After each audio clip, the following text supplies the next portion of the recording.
Ryan, today on the show, we're going to talk the Biden speech. Karine Jean-Pierre, here she is describing what a MAGA Republican is, what an extremist MAGA Republican is. Again, we see majority of Americans who disagree. And so when you are not with where majority of Americans are, then, that is extreme. That is an extreme way of thinking. If you're not with the majority of Americans, Ryan, then you too are an extremist. With that said, Ryan, you said last week on the episode that these people want a civil war.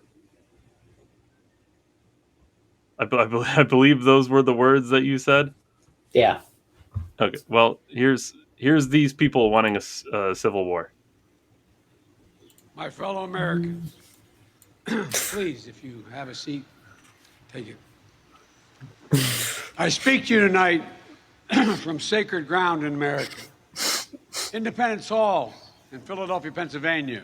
This is him This is where America setting the stage. He's got the he had to clear his throat a few times. He had a Chinese frog in his throat. 2 centuries ago, with an idea Up his ass. among nations. Donald Trump and the MAGA Republicans represent an extremism that threatens the very foundations of our republic. Now, I want to be very clear up front. He wants to be very clear, Ryan.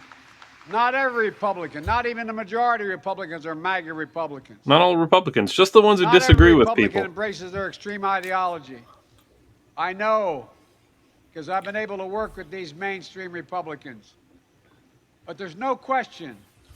Which is funny because he's today is dominated, driven, and intimidated. He's taken to social Donald media Trump to talk and the about MAGA how Republicans. nobody in the Republican Party voted That for his is Inflation a threat Act. to this country. MAGA Republicans do not respect the Constitution. They do not believe in the rule of law. They do not recognize the will of the people. They refuse to accept the results of a free election. And they're working right now, as I speak, in state after state, to give power to decide elections in America to partisans and cronies, empowering election deniers to undermine democracy itself. MAGA forces are determined to take this country backwards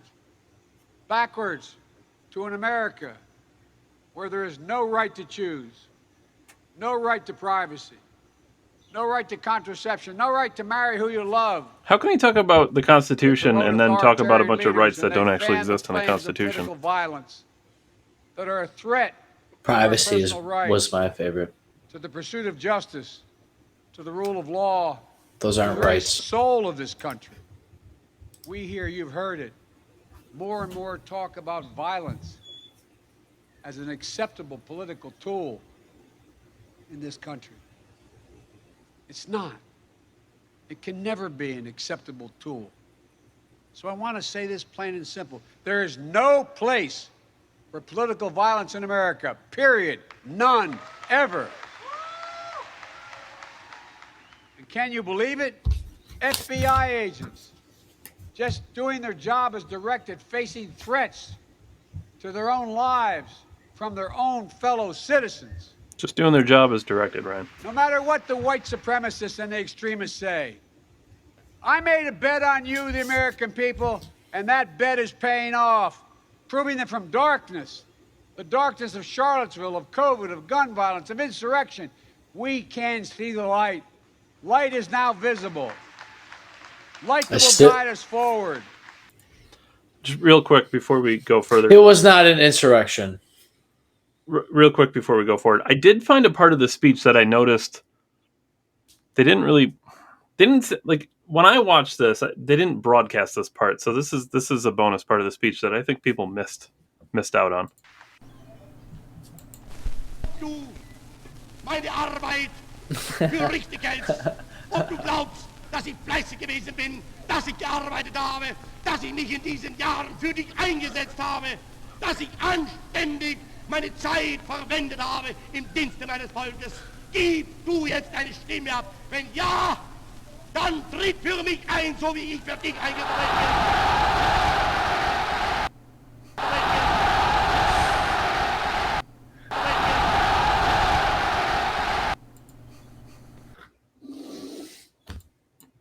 gotta be honest, he speaks pretty good German. He doesn't even speak English all that well.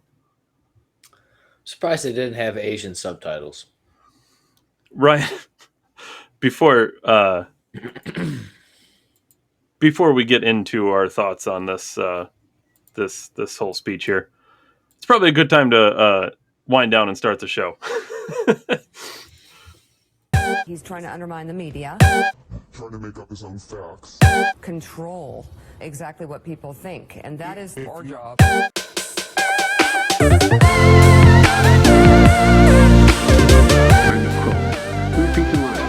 is our job.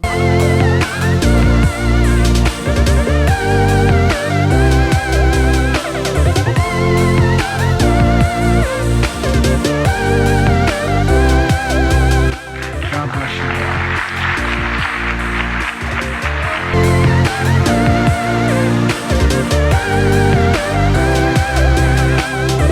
That's why I and so damn many other people I grew up have cancer. This is extremely dangerous to our democracy.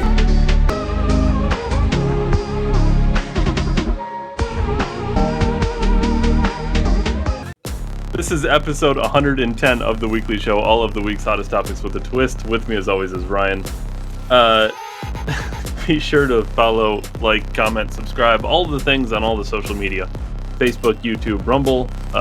Definitely most specifically Rumble. Rumble is the free speech alternative to YouTube. Make sure you find us there. Ryan, I'll let you start. Well, as you can see, I got my hair cut so that I can be one of those MAGA Republicans. Getting ready for FEMA camps. I am actually getting ready for the FEMA camp, considering water and bread are now bullets. But, Dave, I have a... First of all, hello. Second of all. Hello, Ryan. Good evening. Happy Labor Day. I seen a meme that said, I shared it actually on my timeline because it was hilarious. It said, don't any of you unemployed fucks celebrate Labor Day tomorrow. So, it's true. They will. They will. Every day's Labor Day. Probably the ones blowing off fireworks in the neighborhood. Anyways, we'll obviously get to Hitler Biden there. What was the number that the press secretary gave for... What was her? Do you remember the poll number? She had 68% of Americans agree or something. Did she have a specific? I don't have the specific number. Oh, I thought she's.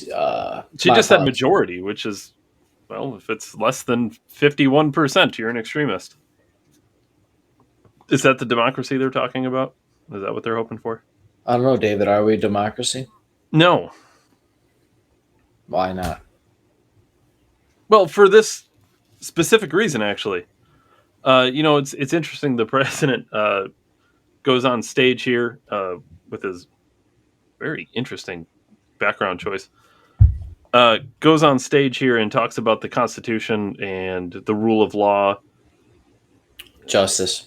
It's a joke. Everyone, even Democrats, would admit, and I think this is true. Even Democrats would admit, maybe not publicly, but in secret, that they don't really care about the Constitution.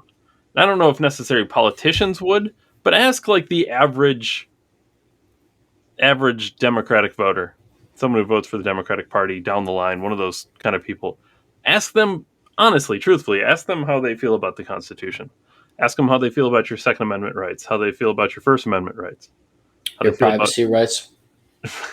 How they feel about things like hate speech. Is hate speech does that fall under the First Amendment, Ryan?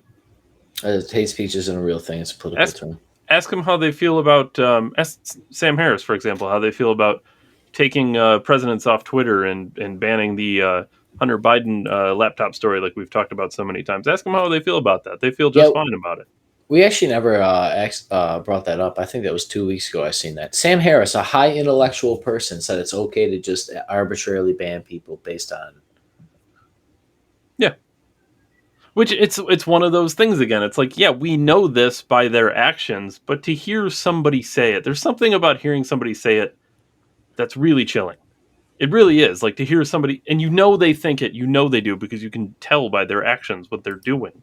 But when they actually say it out loud, it's like, holy shit, this guy is fucking crazy.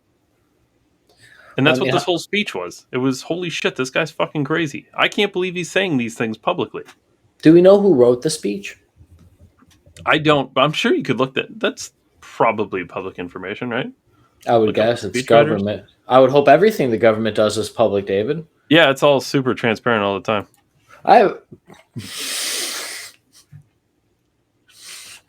That's why they had to invent something called the Freedom of Information Act. I don't know if you can find this or not. Because I have problems with the speech, obviously. Like, I didn't expect to do civics today here on the program, but, it may be inclined time to do a little bit of it. I'll look that up at another time. We'll see. We'll see if we can find out who wrote the speech. So he referenced insurrection. Mm-hmm. Now, David, to my knowledge, insurrection, unless they've changed the definition of something again, insurrection means like a plot to overthrow government institutions. It's basically a plan.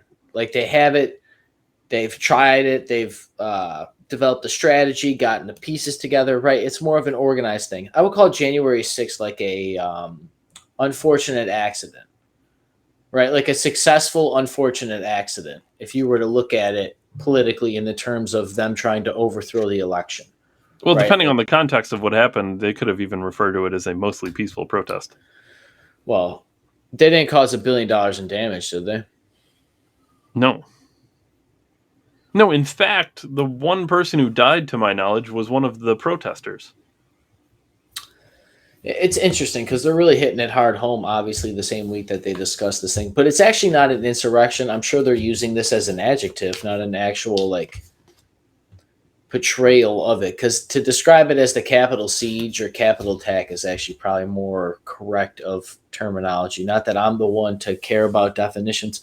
But it's just interesting to hear the president mimic the same rhetoric we always see the news use. You know what I mean? Like, that's what I think is so important here, is because we, especially on this program, our main stick here is to point out how the media and the government collude together to have the same talking point. That's what is, I think, Dave and I do the best on this show, more than other people do.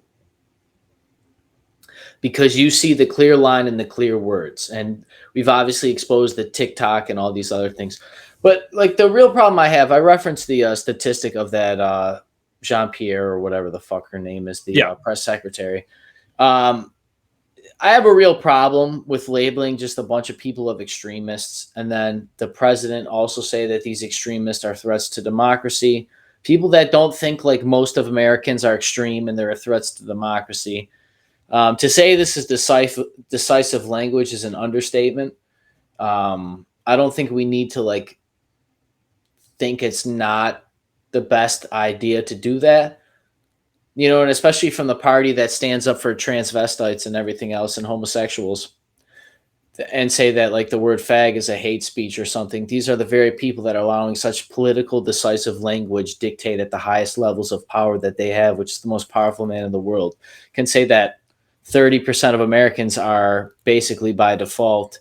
If you don't think like the majority, you're against Americans. But what does the majority mean, David? What does that actually mean? Back to the whole thing. Well, a great follow-up to Carney Jean-Pierre's answer on that would be, if the Democrats lose the 2022 midterms, if there's a big red wave like people think is coming, then are the Democrats now extremists? Because they're not the majority, right? That's the premise of what she said. As if you're not for the majority, then you're extreme by definition. So what happens in 2022? Democrats lose a bunch of seats. If that happens, is Carney Jean-Pierre going to come on the stage and be like, oh, we're all extremists? It's pretty unlikely, right? I don't know what's unlikely anymore, as if I can't even question the election results. Well, what's really unlikely is that the Democrats will ever admit to being extreme in any sense. I mean, they to say that it's like an attack plan. It's not even like an attack plan. They're literally Obama. I heard Ben Shapiro's breakdown of this actual same speech earlier this week, And he referenced it too. But Obama did this stuff. Now, granted, Trump did do it with Hillary Clinton and lock her up and all the stuff, and it worked too. But like, I just think it's really not the best of time to be calling people extreme when everyththing's more expensive. You know, like once in a lifetime pandemic, Well, people are bankrupted. Isn't that the best time though? Because what's being stated is that you can't question it. If you question it, you're an extremist. You're a MAGA. And you're censored from the internet and public, Facebook, even though it's a private public entity. What he's starting with is you can't question the election, which is first of all a free first country. of all hilarious because they've questioned every election in my entire lifetime that they've lost. But besides that, what are they doing? You always use the term greasing the skids. What are they greasing the skids for? Is it for the midterms that are coming up? Everyone expects a big red wave. What happens if that doesn't happen? Is anyone going to be suspicious? Can you say anything about it? Well, David, I wonder if when I go to bed, there's going to be a bunch of red victories, and then when I wake up, everything's blue.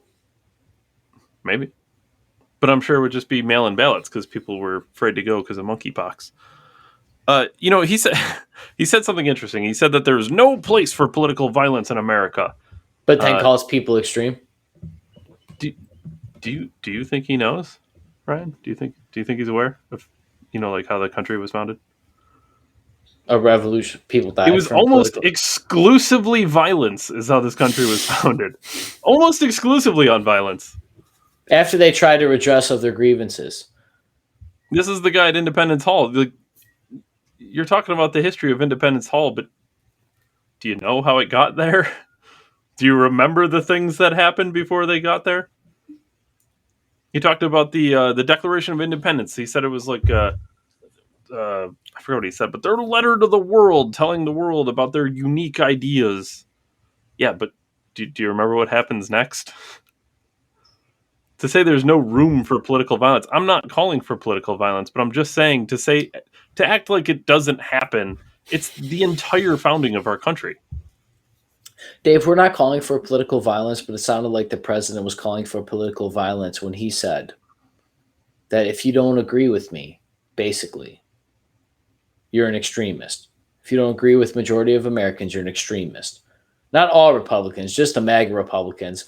And if you look currently at the former president's win approval rating right now of selecting governors to win or people running or you know what I'm saying? It's like 92% of the people that Trump is endorsing is winning. It sounds like there is a red wave, certainly gripping certain waves.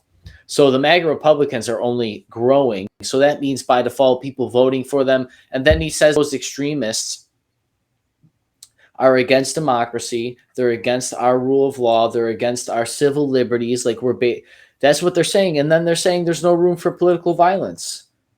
And I'm not saying that he's directly calling for violence, but by default, you are forcing very reasonable people to maybe a very unreasonable place. Well, you got to keep in mind too. He does another thing during the speech, where he has it's a very nifty sleight of hand, where he goes from talking about all the MAGA people, and then he says white supremacists and MAGA people or something along those lines, and he just clumps them. It's all one group now. They're all the white supremacists or the MAGA people, and those are all the extremists because they don't agree with the majority. Obviously, white supremacy is bad. Obviously, it's bad. But when is it, David? If we can't have the discussion about it to see what's good and bad about it, can we even have a conversation about if it's good or bad? Can we even have things about this discussion to see if it's even a topic that is relevant nowadays? Can we even visit this idea in the first place to see if it's something creatively that we could learn from the past and be like, wow, I'm really glad we don't live like that, or wow, I'm really glad that people have matured. Well, they're not going to allow it to go to the past because they need it for the present and the future. Yeah. But when you constantly call a whole group of people white supremacists, to your point, what is going to happen? I mean, it's going to be political violence. That's what has to happen. You can't. have decent discussions with people who are white supremacists. You just can't. No, you can't. So remember, that leaves Crowder one actually, option. yeah, Crowder had a thing on Punch a Nazi. This was during the Trump administration. And that was when they were saying it's okay to punch Nazis and Trump supporters are Nazis. So by default, that it's okay to punch them, right? Because you're linking these. This is that group think, this Marxist cultural Marxism, as people like to label it. It's how they hijack things, and which is what's powerful about what Jordan Peterson says. Not to get down this rabbit hole quickly, but like a lot of people say your morals are derived from your society. Like, oh, Christianity gave you your morals, but the very chemicals needed to feel remorse or guilt or empathy or like feel good when you give gifts, like gratitude and compassion, those things, those emotions, those chemical releases are older than our society. So biologically, we have been able to feel remorse more than we were told to feel remorse. And that goes with all these other empathy and gratitude. And I mean, it's biologic, right? Because people were alive longer than America's been around, and before Christianity and before Egypt, right? Like how far does culture really go, right? So I think there's a lot of that. They're hijacking a lot of these things, and they're just able to smash. And that's what, back to the whole thing, cultural Marxism is really great at doing this. They're able to take one thing, paint it a certain way, and then paint a general bland, broad brush stroke. And in this case, it's all Trump supporters with MAGA people, which turns them into white supremacists and extremists and insurrectionists and terrorists and any other hit word that will get banned on YouTube.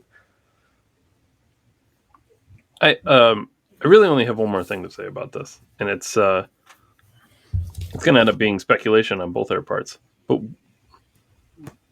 what do you think the entire reason for this speech was? I mean, it seems odd, right? I've never in my life seen this. I presume you haven't. And this is coming from the great uniter, right? This is what he was donned as. Donald Trump was a divisionist. He was dividing people. Biden what was the name of this speech? He's going to bring people together. What was the name of the speech? It wasn't the State of the Union. No, it was just, I mean, I don't know if there was a specifically named speech. But no, they had it was like an official White House speech.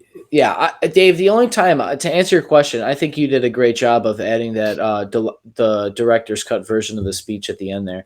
The only time I've really seen speeches like this orated like that are like, the speeches written by victors, right? Or like the people that have soul of the nation.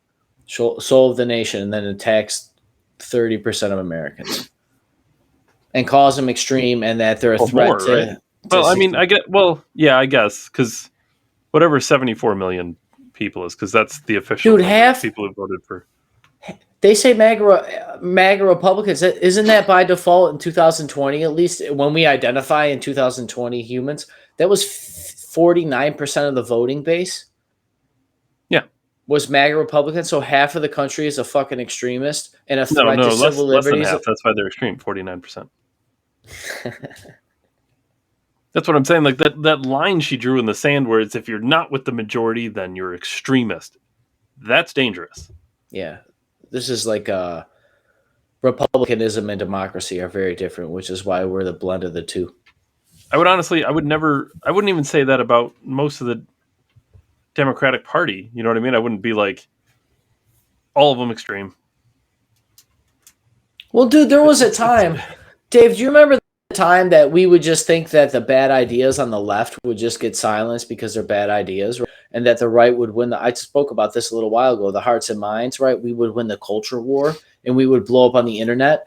And the memeing under the former president, was proof of that, right? Like the Republicans can meme better, but the left controls the information. And now we're seeing really the downfall of that. We're really seeing the implications of people being able to censor you based on political ideology, for example, because of, quote, misinformation, which is, quote, directed by White House sources or people familiar with the matter.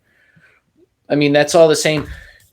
She brought up the number. Just one more quick thing. America was literally founded on the idea of 1%ers.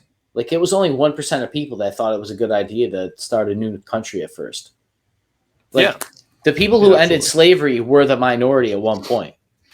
The people that were like, hey, let's stop They would have enslaving been the people in America. extremists. The people who wanted women's rights were the extremists at one point. The people that wanted trans, extremists. Black Panther, right? Those were the extreme versions of the black civil rights leaders. They got civil rights, though. They were the minority. Martin Luther King. I mean, that's why the government assassinated him, right? YouTube, can you fact check me, please? Yeah, he would have been extremist, right? He was. That's why they killed him, right, David? Crony Jean-Pierre. Is that the extremist? I don't know. It's a bad measure of extremism. I actually asked Kevin this week. You know, like, is the past even relevant anymore if they can alter it?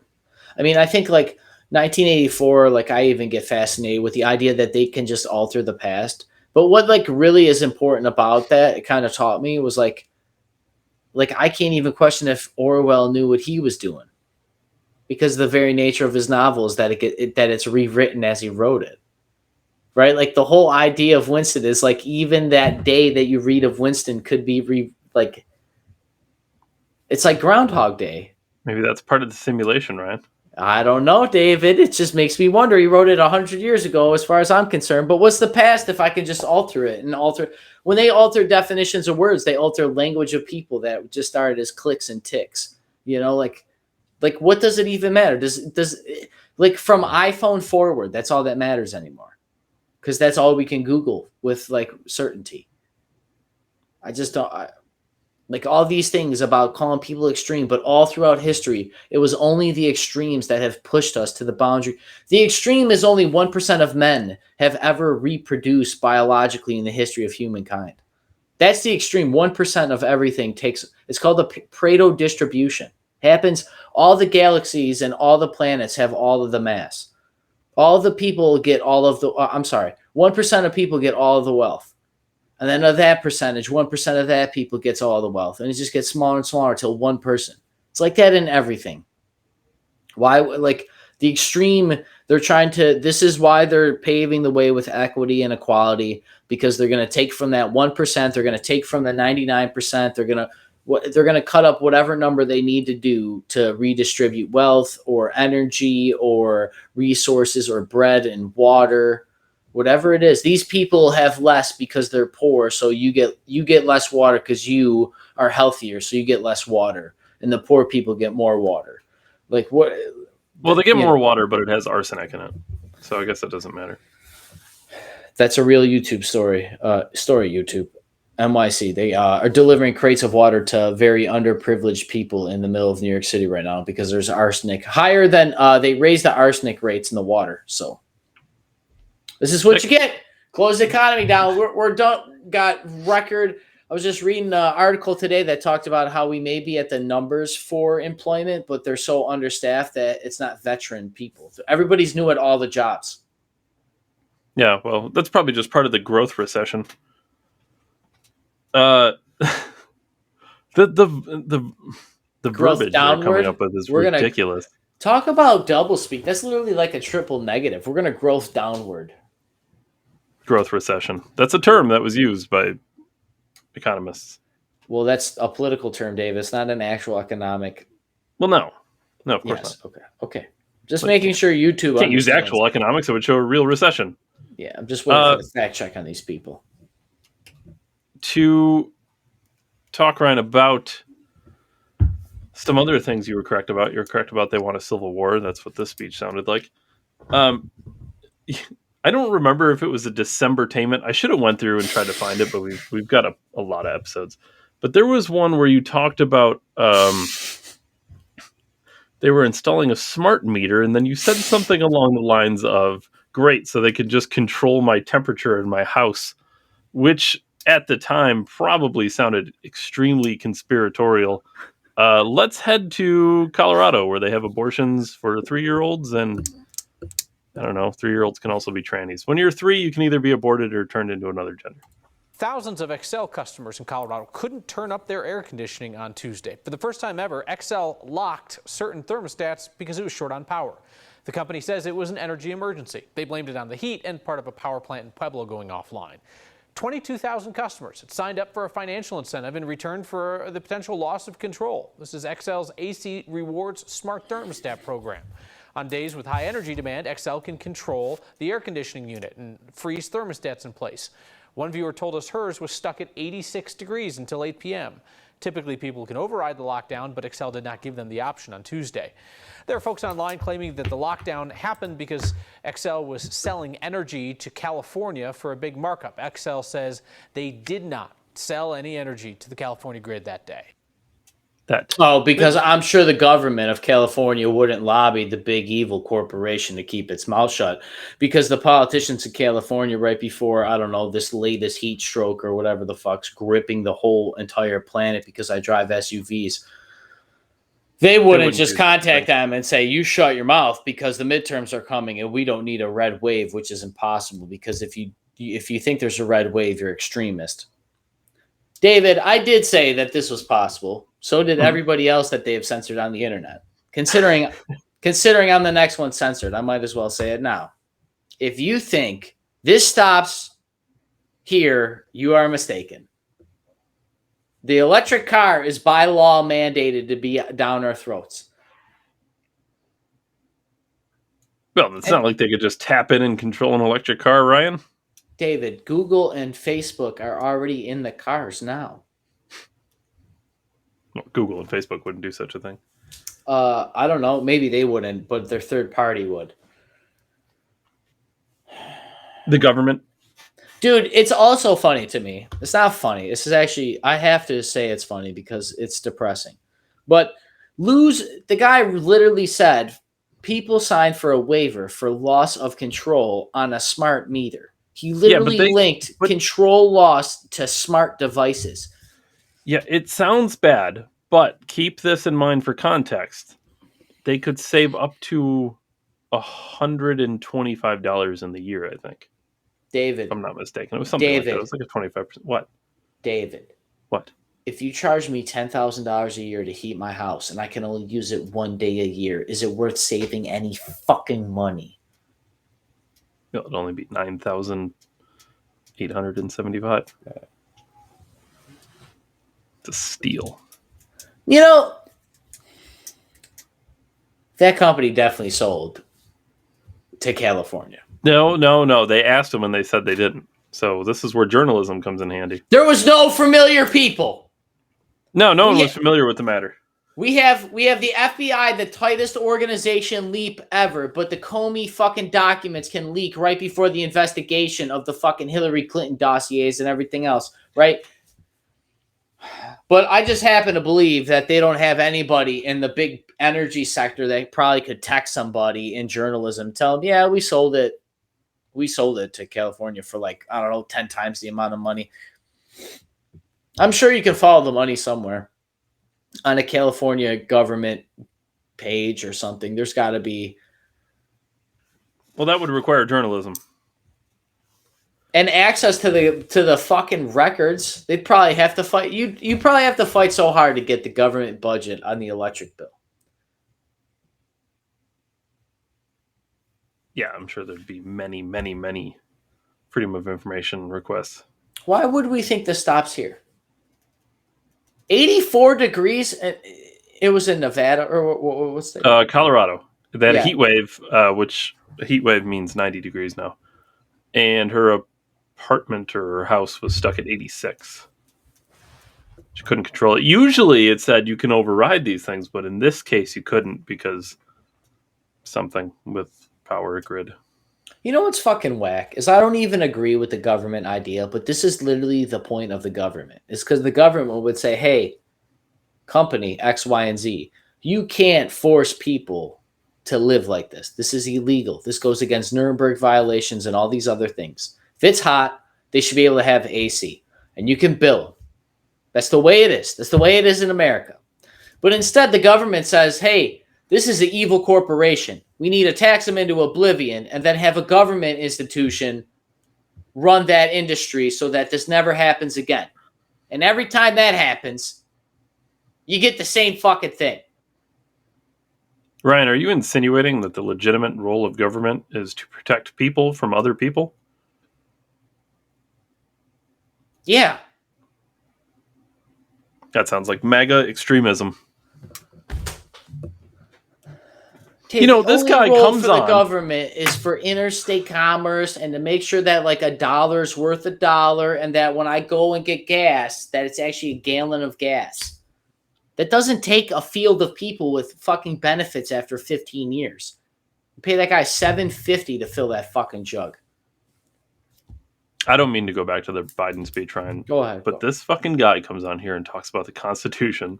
Find me one person on the left who has a YouTube channel with the Constitution in their fucking logo. Find one. Find one. Any of them. You find me one, I'll concede everything.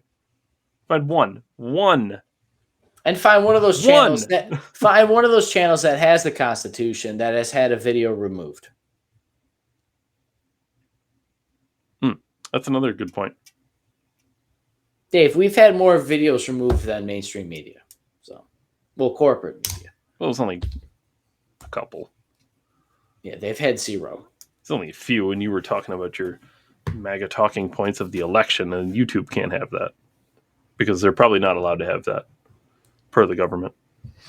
Since they're interlinked and everything. They're a private company, David. Well, yeah, they're a private. Yeah, but sometimes they just take advice from government officials. YouTube should be allowed to have anything they want then, if they're a private company. Well, yeah, but someone from the FBI came and they had some advice for Facebook and Twitter and probably YouTube, and they said, "Oh, that's some good advice."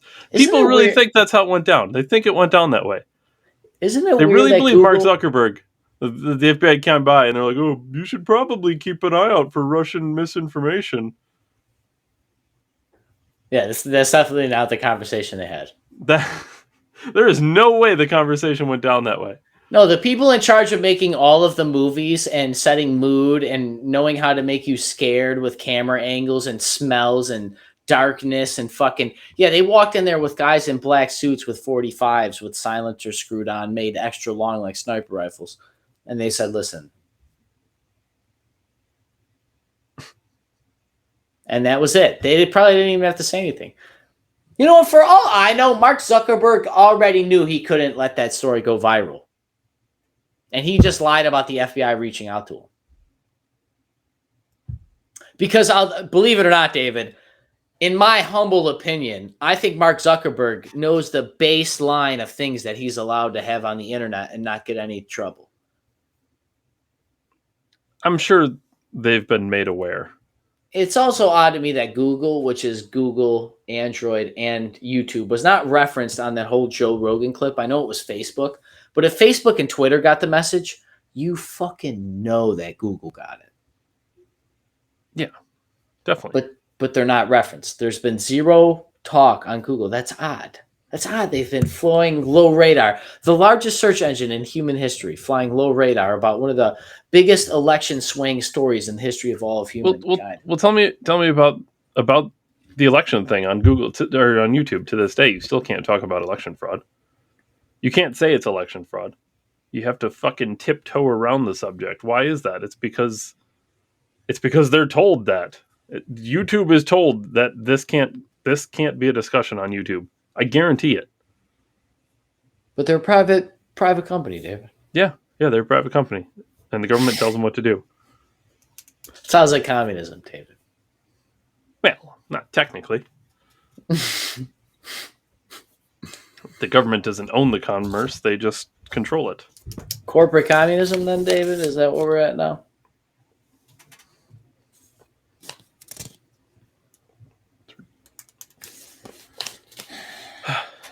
Speaking of corporate communism, I seen an article in the Buffalo News here. I assume you're good. Yeah. Seen an article in the Buffalo News the other day that said, live in Buffalo and work in Dallas, Texas, and how it's talking about how remote people are moving to Buffalo. And all I started thinking about. Why? They're building an awfully lot of expensive apartment complexes around here. I have noticed that. Like 2,000 a month for a 3-bedroom. Like $1,200 a month for a 1-bedroom. All brand new. Balconies. Almost look like little versions of like the shit you find in Miami or Dallas or like some of these bigger other cities that you might be able to like walk out, like look over a little bit of suburbia, a little bit of the city. I'm working at a building right now in the city in a top floor apartment, $2,000 a month. Mm-hmm. I've always wanted to shovel my balcony off. So I just was like, I heard right around the corner here, David, right behind Macy's here, $700,000 house. And I'm like, who the fuck can afford a $700,000 house in Buffalo? And then I see it, these assholes in Dallas that are making $250,000 to be an insurance broker because the standard of living there is way higher, or these jobs pay way higher, or those companies have more money to pay way higher wages because they have lower state taxes. So then they get to come here and jack my rent up. Sure. Yeah. Correct.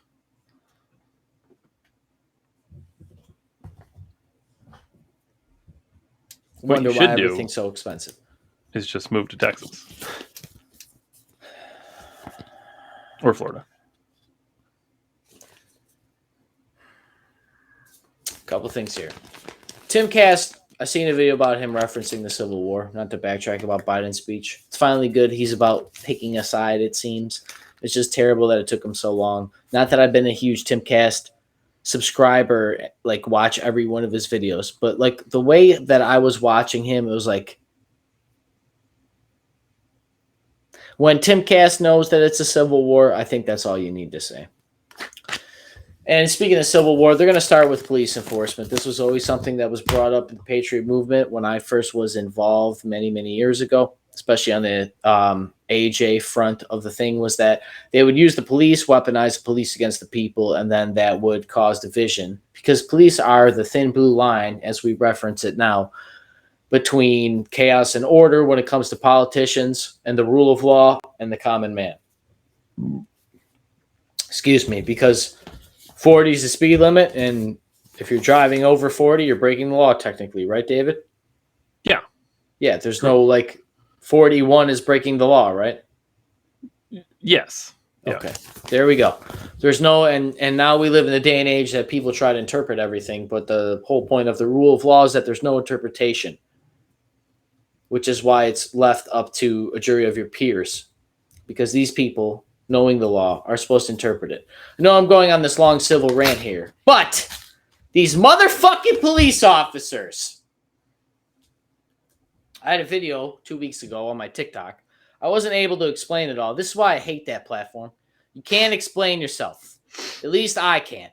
I cannot in 3 minutes explain a full political philosophy. I need at least 10. I need at least 10. Luckily for you, Ryan, you could do 10 minutes on TikTok now. Oh, well. Oh. Nobody's going to watch it because we see 30 seconds. But to actually get my whole point out, I need at least 10 minutes. There was a traffic stop. It was a DWI checkpoint, David, on Broadway, on a one-way street, right where there was 2 lanes on each side of the street, and they both go to a 1 lane, and then that's where they put their traffic stop, was when they both went to a 1 lane, like they have the whole town set up, and they're just like, oh, if we put 1 roadblock here, it will just get all this traffic between these 2 points. It's crazy how they know this. Like they have militarized my streets, David, to know where they can be the most inconvenient and stop me. I roll up, roll my window down like a good civilian, and he asked me, have you had anything to drink tonight? No. He said, okay. He said, you can go on your way. I said, excuse me. Couldn't leave it there. I said, did you guys know you were doing this, or was this just like spur of the moment? Was this announced that you were doing a DWI checkpoint on a Saturday or Friday or whatever? It was like 4 o'clock. And he's like, honestly, I don't know, sir. I was like, oh, you were just following orders. He's like, yes, sir. I was like, have a good day. For those who don't know, I know New York State don't give a fuck. I know Kathy Hochul doesn't give a fuck. And I know all the retards on fucking TikTok don't give a fuck. But a DWI checkpoint is unconstitutional. It's illegal, and it violates literally every civil liberty that you have. For the party that speaks about civil liberties being a threat, I'm a threat to them. Okay? That's all there is to it. I don't gotta tell you guys. I don't gotta just us having to question it is crazy. But I wouldn't bring it up without any reason, David, okay? Because today, these fucking police officers, I have respect for police officers, okay? I've had plenty of encounters with them. I've had never a bad experience. I've gotten a few tickets in my life. I've been pulled over a lot, but very few. I don't have a criminal record, nothing, right? I'm not saying this out of spite. I respect police officers, but God damn it, they piss me off. Because it's none of your business what I'm doing. Now, I know most people just tell you blah, blah, blah, but it's just like my crazy ex-girlfriend. I'm not telling you more shit than I have to. Hi, how you doing? Goodbye. See you later, right? So my mom's boyfriend is fixing my mother's car today, and we're walking up the street. And as we're walking in the middle of the street, so we're already kind of breaking a law. I see a police officer and a truck drive by, and they're like outfitted like, brush guard, fucking luggage rack, fucking crazy light, and then like a big fog lamp. And I like looked and I followed, like I fucked the police officer, like the police car rather, as he drove by. And we're walking back, and all of a sudden this guy does a double loop and comes back and rolls his window down and says, "How you guys doing? Is this your car?" Because I was next to my car, unlocked it. I'm like, "Yeah." He's like, "Oh, just making sure everything's okay. I seen you back there. I was just making sure you guys weren't up to anything." I lived in Depew my whole life. I literally built this town. I know I look like like I just got out of prison, but Jesus Christ, man. But I just was like, yeah, I was like, yeah, okay. Yeah. And he like looked at me and left. Fuck out of here. Leave me alone. Leave me alone. Leave me alone, David. Why is it so hard for these people? Just following orders. Just following orders like the Nazis, David? 99% of us would be Nazi camp concentration guards, right, David? Well, in Biden's speech, he did mention, can you believe there's political violence against FBI agents who are just simply following orders? Just following orders. Just simply following orders, Ryan. You know what? They're not. Hey, they're not Americans. Come they're on, man. Extremists. They're terrorists. They're MAGA supporters. Those MAGA Republicans. They're just following orders. I'm buying a Trump hat before that guy runs, and I'm wearing it every day on this program. Yeah, my whole point here is this has always been a problem in this whole apparatus of battling back against this system that's so heavily corrupt, is that the very people that we need in our back pocket are police officers and sheriffs and judges, and these people are so engrossed in the system that they'll stop me walking up the fucking street because they have to think the worst about me. God forbid if I had black skin, I could have got him for profiling, but because I'm just some fucking white guy, I can't be profiled. And it goes me even further here. New York State, I told you guys that Kathy Hochul lost in the Supreme Court in particular. In the state of New York. Yeah, but it doesn't matter. Why, David? Why? The Supreme Court's the law of the land, David. What they say goes. Yeah, well, no, not quite. She'll just do what she wants. Through executive action? Yeah. Because we respect the Constitution in this country. Come on. And you know what? It literally is like against everything the Supreme Court said you can't do. Yeah, that's correct. Do you remember like the whole like premise of the show that these people know exactly what they're doing? Mm-hmm. Mm-hmm. You're supposed to blindly think the same party that knows exactly what they're doing when it comes to gun liberties. I'm supposed to believe labeling half of the country an extremist or 30% of the country as extremist. They know exactly what they're talking about when you do that. They know the exact implications of what happens when you do that. I'd assume that, right? Yeah. Yeah, they know what they're doing. Okay. In fact, they know exactly what they're doing, all right? That is our slogan.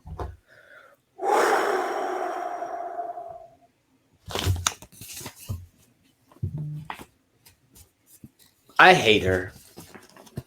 I might hate her more than Cuomo because she's a woman. Decembertainment this week. David. All right, hold on first. Actually, yeah, we'll do it this way. A couple things. This is actually like a good winder downer. I like a winder downer, especially when we're talking about presidents who give. You want the alien story now or after? Soft tomes. The Alex story? The alien story. Oh, alien story. Oh, we got to do alien story like. I don't know. Do we do it now? Because we get heated in alien stuff. Do you want the alien story now or after the rest of Decembertainment? We should probably alien stuff. Alien stuff now? Yeah. All right. If my father's watching, he was there. I know he's addled, but he was there. So we went camping a few weeks ago, Darien Lake State Park. I think it came on the program, talked about how we always have a family picnic there around my grandmother's birthday. This is the third year we've done it in tandem with the podcast, so I've come on here. What I did tell you guys was the night before, it was a Friday. I go out there and we camped over there Friday night, Saturday night. My father and I take a walk. We're sober before we go any further. And out there you can see a lot because there's no light pollution. We're out on the cusp of like Alden, Corfu, Batavia, Akron, that kind of area. Darien Lake State Park. And we look up, man, and like right out of the edge of the Big Dipper, it's like a little bar. It looked like it almost looked like a pen, like this, but white, like a cloud. Came out of the Big Dipper. I swear to God, this is just imagine this white across the whole sky. Almost like rainbow colored lights. And it went from be the west. It started in the west out of the Big Dipper, and as it went east, you could see the light pollution from Batavia. And as it got closer to Batavia, the thing disappeared. Now, I don't believe in aliens. Okay? I think they're government probes. I think they're this. So I don't know what the fuck I saw, but it had to either be something falling from Earth, International Space Station, something buzzing around a comet, a meteorite, or it was a fucking alien. But I'm a believer. My dad was tripped out, and two other people were sitting tent camping right there. They were like 50 yards away from us and seeing the whole thing too because they heard us talking about it. But it was creepy. Yeah, that's your classic UFO, Ryan. Is it, David? Yeah. So I lights seen fast, UFO. Disappears. Yeah, definitely. It might have took 30 seconds for it to go from one end of the right. And mind you, out there, like it was like open. I was probably looking for a place to park if it took that long. It looked like it was a cloud moving, David, the same color of the cloud. And it was like this. It looked like this, but just like up in the sky. You know what I mean? But like this size in my peripheral on the sky. And then as it got towards the light, like this is the light, it just melted away. Yeah, that's an alien for sure. There's no need to get scientific about it. That's an alien. All right, so I got to believe, right? I seen an alien. Now I got to be No, because according to your own rules, I'm glad you remember these. You have to fuck or kill one. Yeah. I have to touch it, I have to fuck it, and I have to kill it. So there's no misconception with what I'm dealing with here. It probably sounds suicidal, or psychopathic. Decembertainment this week also. Joe Rogan. I know I talk a lot of shit about him, but he has great content. So Aaron Rodgers was on. Yeah. I listened to it. I didn't catch the whole thing. I got up to the point about ayahuasca and this trip and all that stuff. Very interesting. The thing that I found most interesting was how much it sounds like football players are conservative leaning, fuck government and organization. And yeah, I don't know how true that is though. I don't know. Well, it also reminded me that I know why Cole Beasley didn't work out in Buffalo. And I also know why they got rid of that rapist punter right away, because Cole Beasley kind of brought, you know what I mean? Like Cole Beasley probably could have got away with not being vaccinated if he just shut the fuck up. It kind of reminded me that I probably would be like Cole Beasley in that moment of just like outspoken and yeah, all the same. It was very interesting just to hear him talk about the politics deep beneath the NFL. I've long said that this isn't unique to me, but it's the ultimate distraction. It's a modern day Coliseum, and you just kind of really hear the inside politics of it. And even Aaron Rodgers says in that interview with Rogan that he says sports commentators in particular, a lot of people he thought were his friends. After everything went down, he's seen their true colors. It showed who they were, how they stood on things, how they misrepresented, took things out of context. This sounds very, very similar when you copy paste it to presidents and political parties and ideologies and books and movies and films. And I just think it's a great insight. This is obviously why Rogan's an enemy. But yeah, it's just a great insight of actually how those machines operate, these big, giant conglomerates that own all of our attention and our time. Well, you know what's interesting about because he was talking about the COVID thing. I don't know if you know this, but YouTube did make some changes to the COVID policy. Mm-hmm. No, I didn't know this. Yeah, so turns out some of the things that you used to be able to get banned for on YouTube, you can now say. Oh, really? Things like masks didn't work and weren't necessary. Things like the vaccination. You can question the long-term studies of the vaccination since there are none. I don't know if you can necessarily say it was created by government in a lab yet, but soon. Yeah, because they'll wait until the truth comes out that it was created in a government lab. I'm sorry, hold on. It was created in a lab that was funded by very particular organizations and very particular governmental people funded through like NIH funding, possibly for gain of function research, for example, as one instance. With the help of Fauci, the guy who was on the media every day talking about it. He's just conveniently stepping down now after, long over. Right when that policy is changing on YouTube? Aaron Rodgers referenced wearing colored wristbands on your vaccination status. And as you know, HIPAA law pretty much that's fucking blows it out of the water. This was all stuff told about the time. It's just very interesting to hear it at such a high level, professionals. And Aaron Rodgers had every reason not to take it. He goes on his very personal medical journey. Now, mind you, HIPAA law, bare minimum, he doesn't have to disclose this information to anybody. It's illegal to actually insult or harbage his employment or any of that thing based on medical data. It's illegal. But then the league is making him wear wristbands, right? It's just interesting. And he's allergic to the stuff in the vaccine. So he had to wait. He did his research, went to doctor, like literally did everything so that he could make the best decision. Body and autonomy, my body, my choice. It's just... Something else he spoke about that was interesting too is he talked about how he was still immunized, even though he didn't take one of the vaccinations. Yeah. Which I think gave himself COVID. I'm guessing a lot of people who listened to that didn't know that was a thing. If I were to guess, most people thought the only way to get immunized was to get the injection. David, vaccine. Do you think more people would have known about it if that information possibly was able to spread organically, maybe freely amongst the internet, if it wasn't suppressed or slowed down or throttled to some significant degree that we can't measure? All right. Do you think the CDC would go to Facebook and tell them what they can and can't say? That's weird. The FBI does it. Why wouldn't the CDC, David? They're all the same. That's just a different agency. They don't operate that way, I'm sure. Right, because on the social media platforms, it says click here to learn more information from the CDC. Oh, well, yeah, but that's just where you go for your information. Does anyone figure it out yet? All these social media platforms, all of them are banning the same things at the same times. You don't think there's any discussion of this? Serious question. Who's in charge, social media or government? Because they seem like they're on the same team.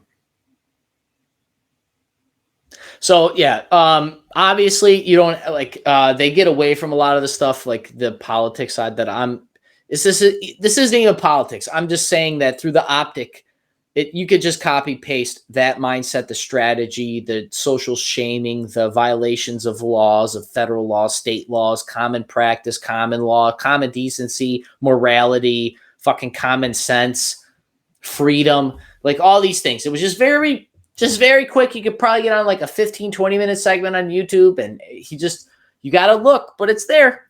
It's a great microcosm of what we battle here in the political space. But yeah, it was interesting. And then other December tape this week before we get to one other little segment here that we're adding into the show. 1917. You ever hear of it? That's a year. Yeah, it's also a movie during World War One. That makes sense. Okay. So I didn't watch the whole thing because it was late when I started it. This was nominated for an Oscar. I do not know if it won anything, but the whole premise of the movie is that a guy has to go save somebody or deliver a message. And back in that time, there was trench runners. They were called. They would give him, like, literally, this is what Hitler did. He was a trench runner. They'd give him a message, and he had to fucking run or drive or horse or tank or whatever the fuck he had to do to get wherever he had to fucking go. Do you think they stack their odds on those? They probably send a couple people, yeah.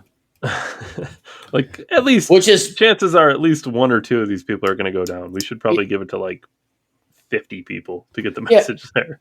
Which is crazy because now you got to think about levels of encryption because they're not all going to make it. Which is probably why those guys got medals to begin with. For people who don't know, Adolf Hitler was given like one of the highest medals, basically like the Medal of Honor in America, the equivalent of that during the Austrian-Hungarian, the German First World War and stuff. Like this guy, like, because I don't think these guys are supposed to live. 1917. I don't know all the story. I do know that it is a fucking brilliant piece of cinematography. As I told you guys every single time I talk about movies on this show, it is more important to me about the way they lay out camera angles and plot development than the fucking actor, the CGI. Like, that's why I love cartoons. Like, it's just like simple storytelling elements is all you really need for a great story. But what this movie does great, the whole idea of it is that it's one continuous shot. Oh, that's interesting. Yeah. So it's not that it's always the same camera angle, right? Because it's like a lot of the movie that I've seen is the guys walking towards you. And like, I was almost wondering, right? This is why I love cinematography. You almost wonder, why would you shoot a movie this way? But the whole idea of the movie is that they're running into the unknown. So it would make sense as an audience that you don't know where they are until they've experienced it as a character. And what more way to do that other than just focus on them and not like over their shoulder, right? And like aiming this way to see where you're going. You only see where they've been. So like it's cool. It's cool to like see the action. You basically see the action after everything happens. Right? Like the guy will be walking and he'll look at a guy that you don't see. Right? But he's there, and then the guy will pan around the camera and walk around and go do something in the background. Right? So like I was real conscious. I only watched it for like a half hour or so, but I was just like real conscious of like picking these little things apart of like how, and then I thought about being the director, being about how can I make this guy cool at this part. It was just like, wow, this is so clever. And like a lot of things when the guys would get to like an end of a doorway or something, they'd be like, all right, are you ready to go in? And they would like turn and be like, yeah. And then as they would turn, right, the camera would turn to like their hand opening the door, and then they would walk into the room and you would see what they seen that time, right? And then when they leave the room, it's that same camera angle stays. So when they leave the room, it's that same thing of you're watching them walk through the world and experiencing things after. And I don't know. It was just very cool and interesting, very unique way to film a movie. Not to mention about World War I, which is something that there's no World War I veterans alive. If us as millennials and the younger generation don't remember these world wars, they will be forgotten to history. Yeah, awesome. It was awesome so far. The cinematography is great. Obviously about the story, heroicism, all that awesome shit, but very interestingly shot. And it was a huge, big budget movie, and it got critically acclaimed for something. So I think that's all positives and kind of cool if you like history docs or war films.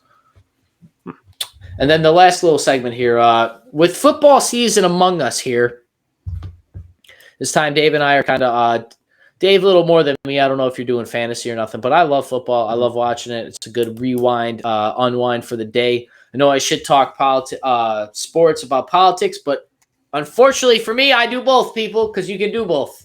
And I love the Bills because they're on fire right now. So Dave and I were going to kind of give our predictions. I don't know if you want to do scores or something, but it's probably like yeah, we could do scores. It's a tricky one, Ryan. It's a tricky Thursday one. night. Thursday night. It's the first game of the year. It's in LA, which is definitely a big advantage. The place they won the Super Bowl.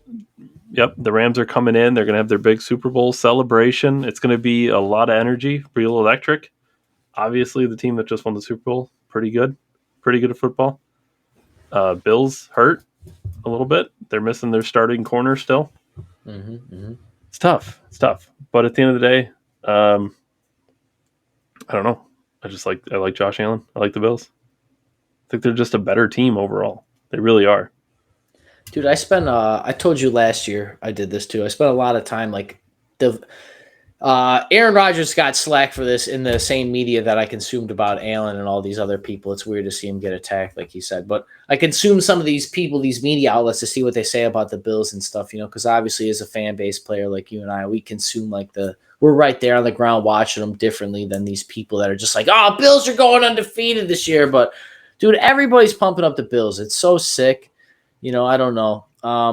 Yeah, I think the Bills take it because of Josh Allen, man. Like, everybody talks how good he is, and to see him grow. This is my first real opportunity to see a player on our team grow like that. Like, I caught all of them, Fitzpatrick and all these other people. Yeah, certainly a quarterback for sure. Yeah, they were already there though. Like Tyrod, we tried, but it didn't work.